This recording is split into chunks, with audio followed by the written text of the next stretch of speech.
Thank you, Daniel, and and welcome. I have to say, as I've watched the list of participants as you've signed in, I'm feeling a little bit of pressure for a couple of reasons. One, a lot of you are friends, folks I've worked with around the world.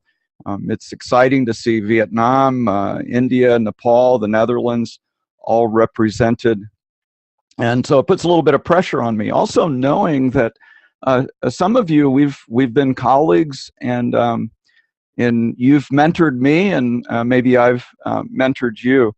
So I'm excited to be here today, humbly starting a conversation, which I hope will continue on the Commons. We're creating a group to continue this conversation that I hope you all will participate in.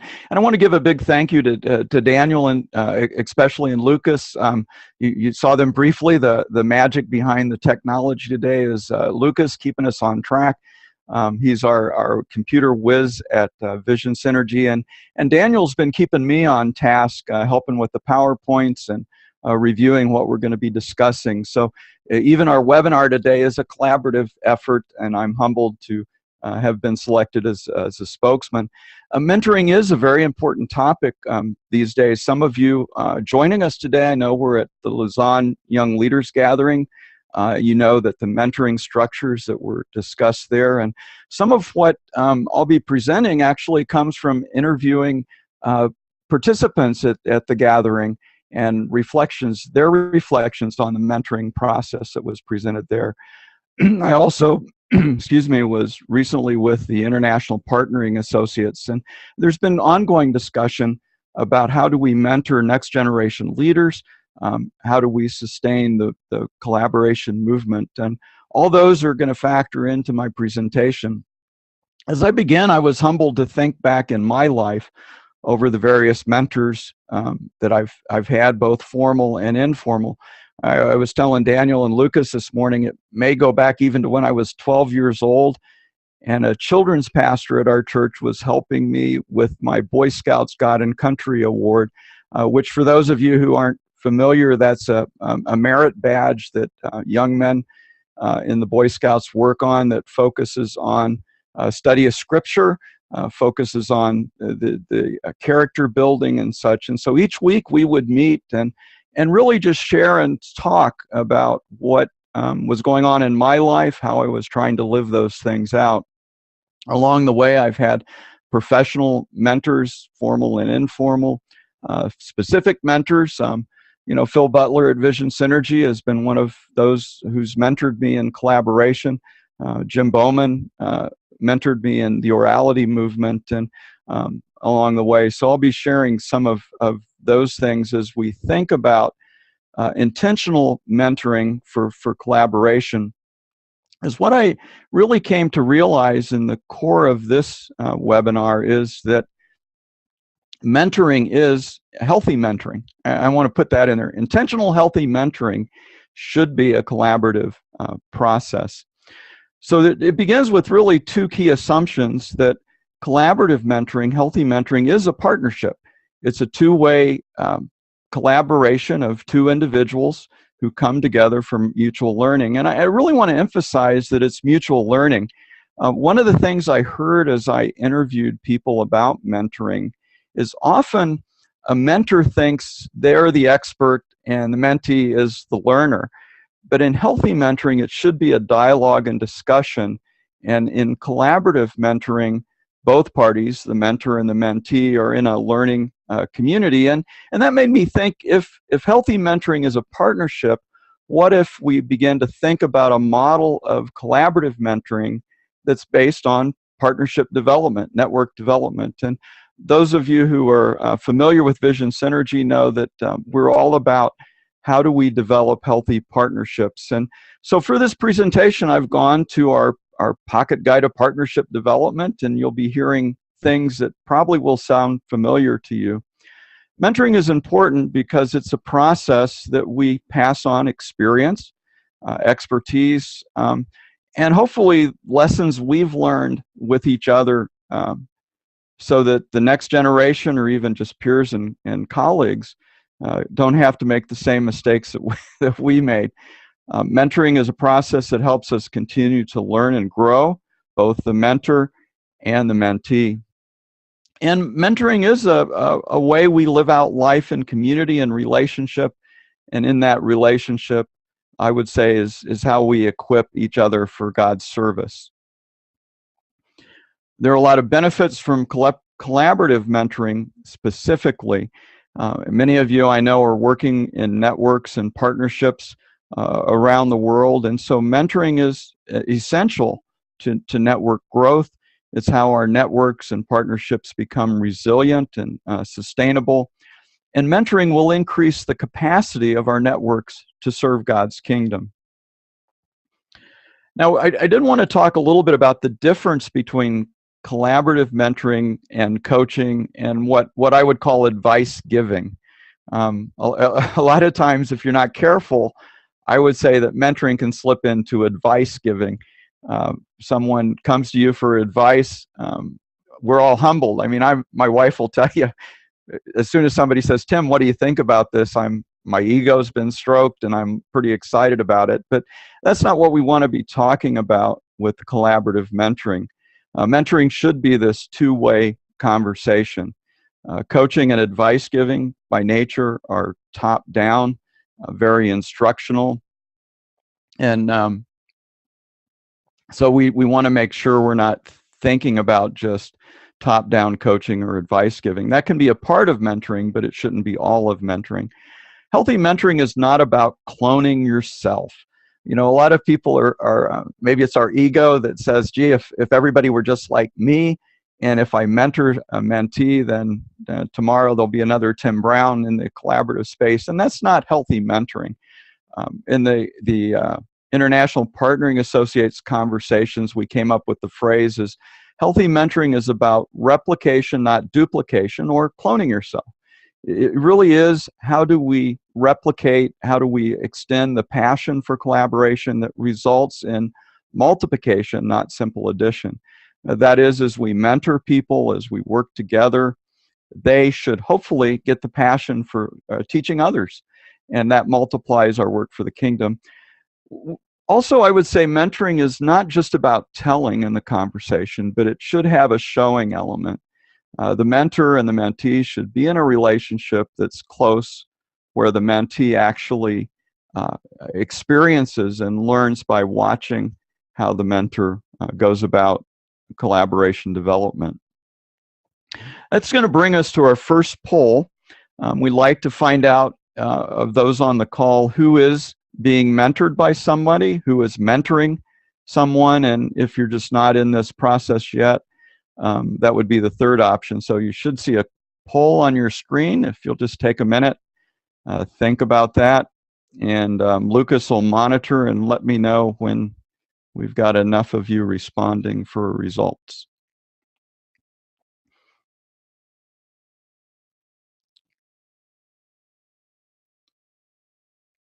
So are you ready, Lucas, to...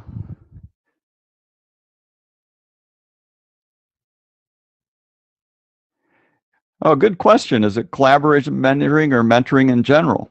So I think at this time, we've already got some responses, which is great. Many people are mentoring. We have 8.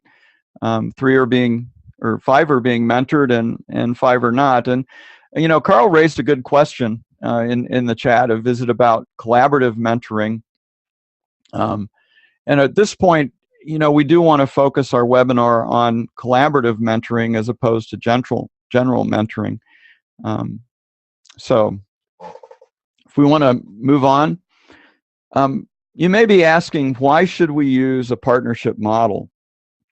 And there are a couple reasons, as Daniel and I were just sort of thinking through this presentation. One is that it's a healthy structure and a process for mentoring, if you want to especially consider mentoring as a partnership. And as we apply the partnership model of development, it's a model that's easy to replicate, one that gives us a starting point. It gives us you know, the answers of where can we start, what can we focus on, and those signals as to when we're ready to move on in the mentoring relationship. It can also inform the mentoring plan that we'll be talking about. Now, there is a biblical basis for mentoring, and as I was reflecting, there are several models you can look at. Looking at who's on the call, you all are scholars who are probably thinking about different ones, but the one I thought about most was just Paul and Timothy's relationship. And again, the mentoring aspects. It went through what we might call the exploration stage. Paul meets Timothy, Acts chapter 16. You know the story there. Timothy begins his journeys with Paul. And one of the key verses I think of comes from 2 Timothy, where Paul writes to Timothy, "You know what I teach and how I live and what my purpose in life is. You know my faith, my patience, my love, and my endurance," which helps us reflect on what is the outcome of a mentoring process, to the point at which Timothy becomes a partner. He's a co-worker with Paul.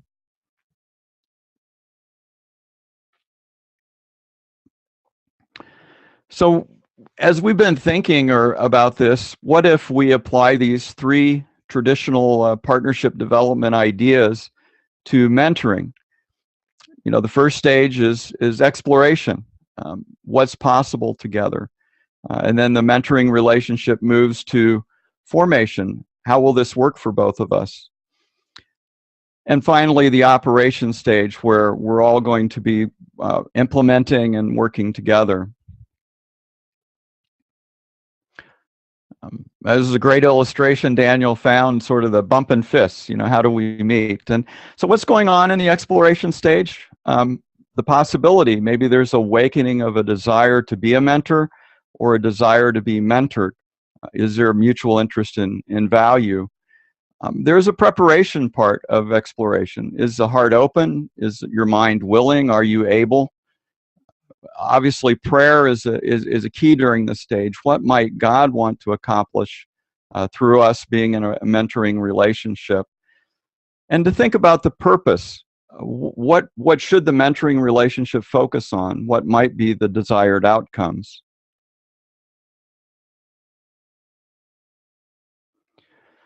Some key questions that come up. Is there growing trust? What strengths and weaknesses do we bring? And having some kind of assessment.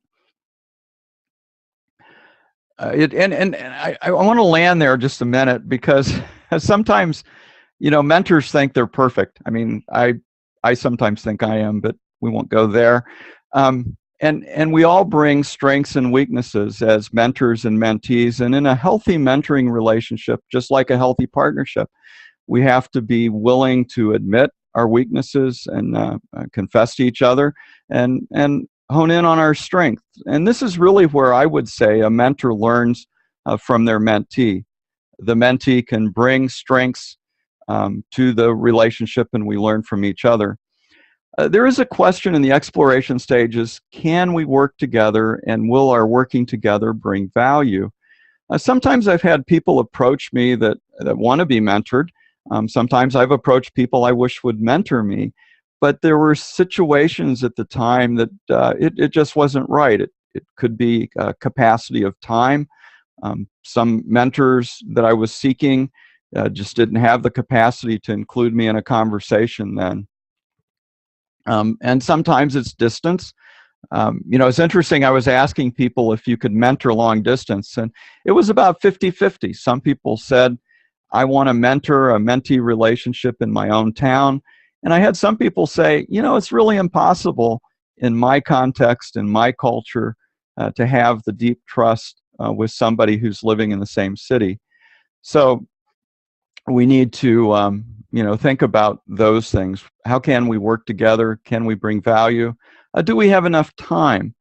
In the exploration stage, it's critical to be honest about how much time both the mentor and the mentee have to devote to the relationship. How often will they meet? How can we be mentored? And then it's important to be praying and thinking, what might God want to accomplish through our relationship? So moving to the next stage, you know, I'd focus on three words: clarity. Do we share a common purpose and vision? Is it clear what we're going to be doing? Is the capacity there? Do both the mentor and the mentee have the necessary time and energy? Connection. Is there good trust and fit? Again, this is about relationship. Some common mistakes I admit I've made or I've observed. There's been a rush to a decision, not enough time and prayer. Motives weren't on the table. Unclear outcomes have been some of the traps I've fallen into on this journey. A rush selection process. Sometimes in my quest to find a mentor, I've sort of grabbed the first person that I thought would be helpful. Sometimes in my hope to mentor a leader, maybe I've rushed the fit. So you need to be asking the questions. Who might be a good mentor in my situation? Who might I mentor? And is there a fit? And then at this point, I would also say, and knowing the nature of our audience, there are cross-cultural considerations to mentoring. My experience is there can be cultural differences in meanings of the word mentor. What does it mean to mentor that can hinder the process? I confess I grew up in the United States. I'm a Westerner. I've not lived overseas.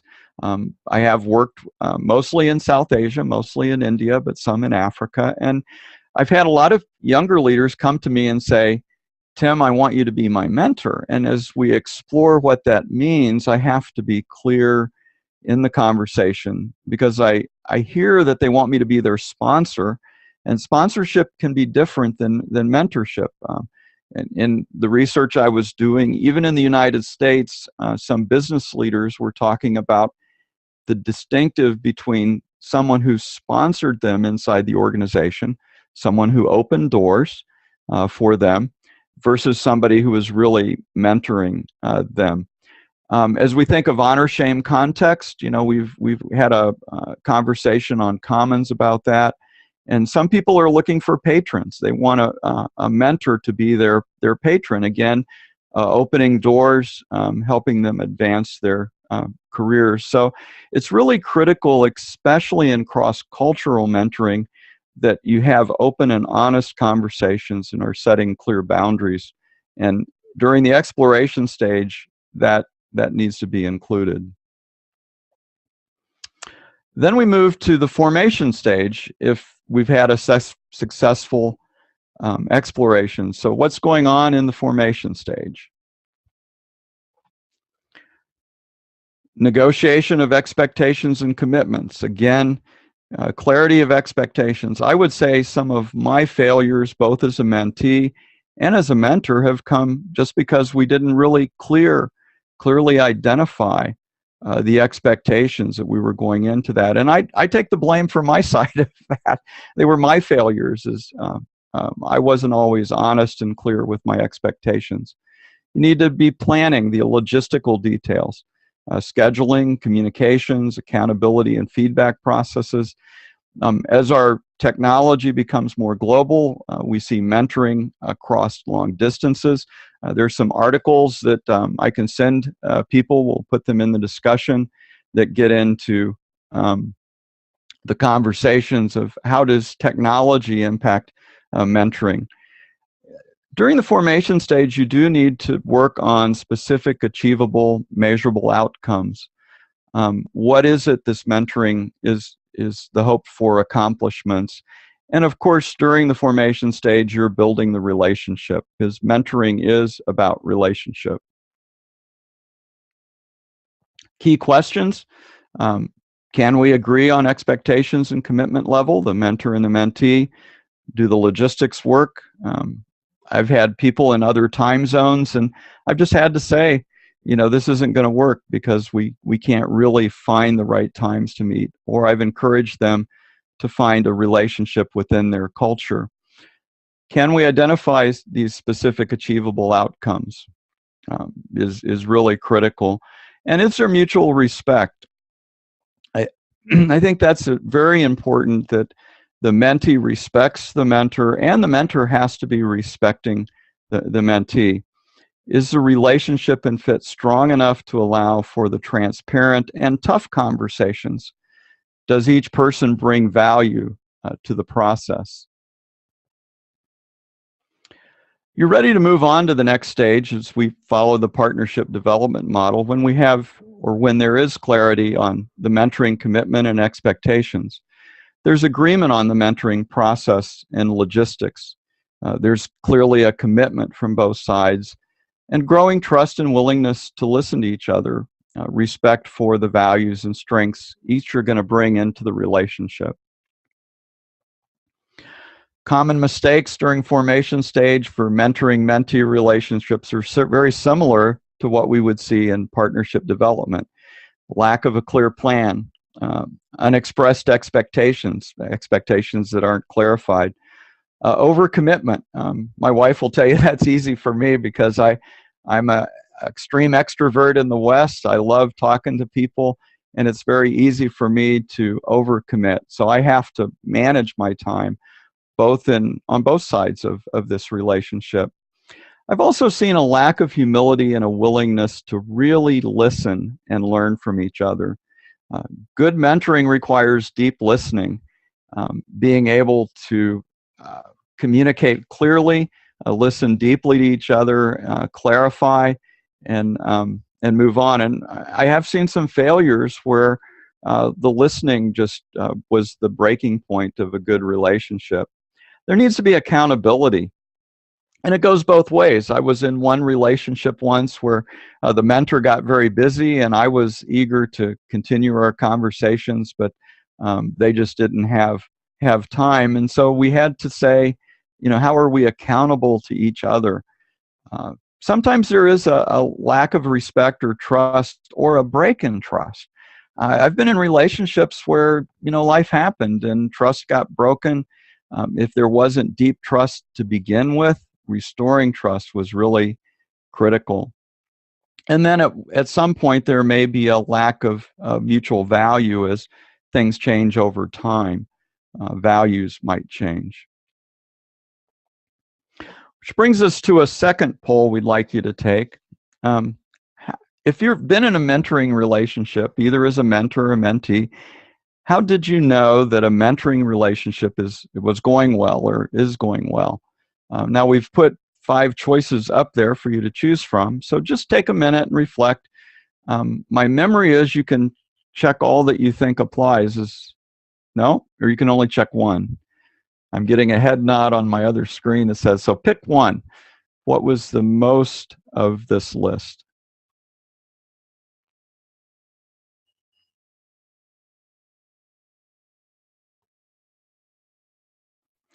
Whenever you're ready, Lucas, to share the results.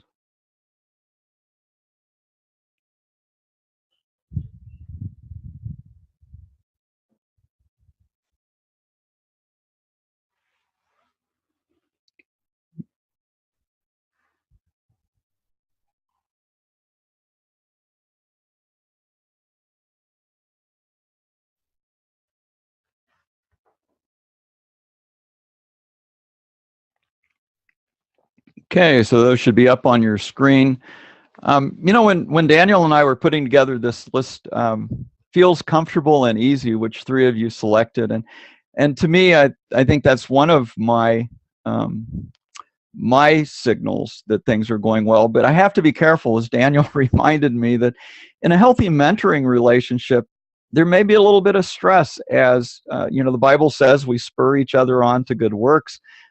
Maybe a mentee or maybe the mentor need a little bit of pressure to move forward. So comfort may not be as good of indicator as I like to think. I would agree fast progress and growth, which came out the top answer. A healthy mentoring relationship is going to see growth in both the mentor and the mentee. Lots of great advice. I think that's good. And I'm glad that no one selected career advancement or having a great time. I would say that those 2 are the worst indicators. If you're just having a good time, but nothing else is there, I would pack it in. And I hope that when we think about healthy collaborative mentoring, we're not just thinking about career advancement. So the operational stage, or we sometimes think the informational stage, and this is really where the meat of the mentoring process is going to be taking place. And some of these things are similar just to general mentoring. So I will try and be specific to when we think about what may be special or need to be emphasized in collaborative mentoring. But what's happening during this stage, there need to be regular conversations, consistent meeting times. How frequent?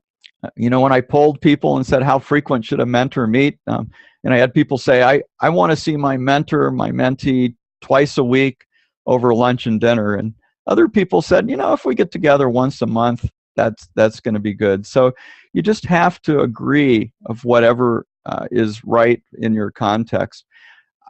Successful, especially collaborative mentoring, needs some activities together. This can take place of shadowing, being in network and partnership development meetings, and co-presenting. I would say that some of my most successful experiences, both as a mentor and as a mentee, have been traveling together, co-presenting, listening to the people mentoring me, and then presenting and getting feedback from my mentor, and doing the same with people I've mentored. It really needs to include reflection time together and individually. I'm not the best journaler. I often write that as a prescription to people. Be journaling your experience. If you're in a relationship, keep a journal. I need to take my own medicine at that, I'll readily admit. But that's reflection time and sharing those reflections. There does need to be evaluation and regular check-ins for accountability. Mentoring, I believe, the process just begins to break down when there's not a time to step back, reflect. It doesn't have to be complicated. What's working well, what's not working well, and is there progress toward the desired outcomes of this relationship?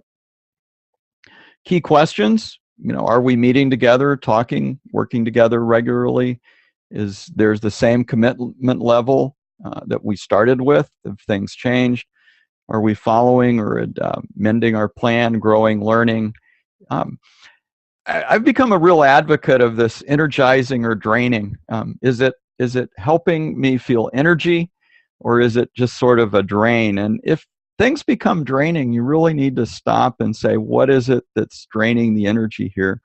And most of all, is the relationship healthy?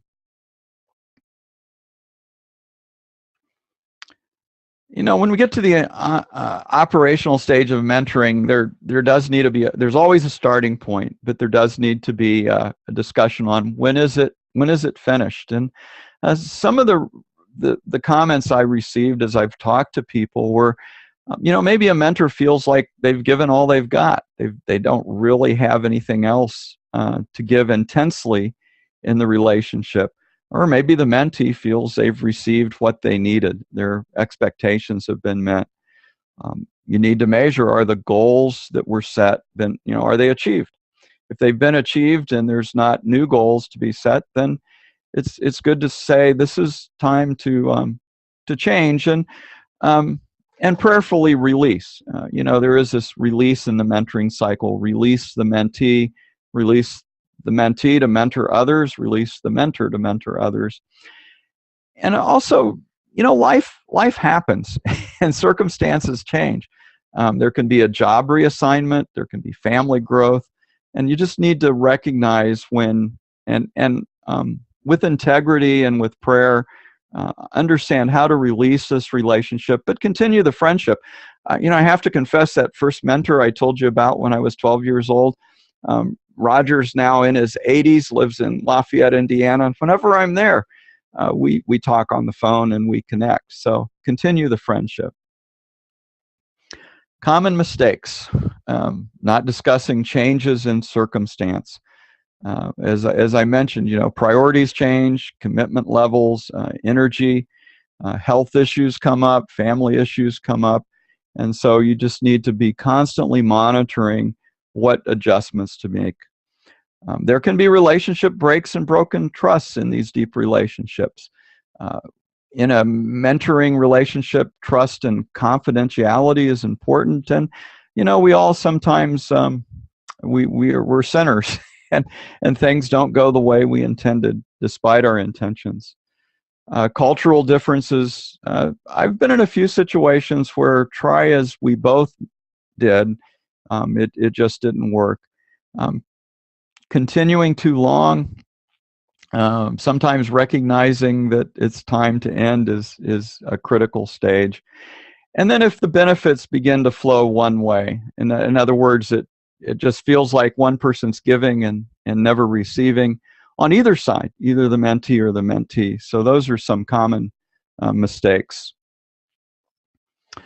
So some concluding thoughts as we wrap up, and I know there's been a lot of messages going in the chat box. I confess that I'm not real good at speaking and taking in all these things, so in a minute I'll read through those. I hope you've been putting some questions in the Q&A box so that we'll be ready at that time. But key thoughts that I pray if all you take away from this time that I've been talking from my office here in Tucson, collaborative mentoring really does focus on the two-way nature of the mentor and mentee relationship and treats it as a partnership between two individuals, the mentor and the mentee. And because of that, collaborative mentoring takes on the nature of developing a partnership. The partnership model that we can give you a lot more information about from visionSynergy can become a really good structure, thinking of exploration, formation, operation, thinking of the same traps that we talk about there. In the exploration stage, not spending enough time there, getting to formation before there's enough trust in the relationship, and moving into this implementation stage without clear objectives, without clear goals, and without clarity of expectations.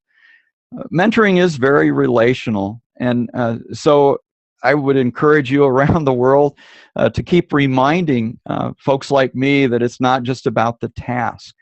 I hope we're not viewed as talking about mentoring as a task that you want to make sure you can tick off on your list. I've been mentored, or I'm a mentor. It really is about relationship, and I would just really emphasize the relationship piece of it. And the most effective way to grow effective leaders for the kingdom is mentoring. And we think through the Bible, all the models as we think about Paul and Timothy, Paul and others that he partnered and mentored with. We think about Old Testament, Moses and Joshua, and others where that was how God grew the next leaders, whether they were next generation or they were just sort of a peer shift. As Paul planted churches and moved on, some of the people he mentored were the same age, I'm sure, maybe even older leaders in the community. So those would be what I hope are concluding takeaways as we begin to come to a conclusion of the webinar, at least my part, and begin to think about the questions and answers that you might have.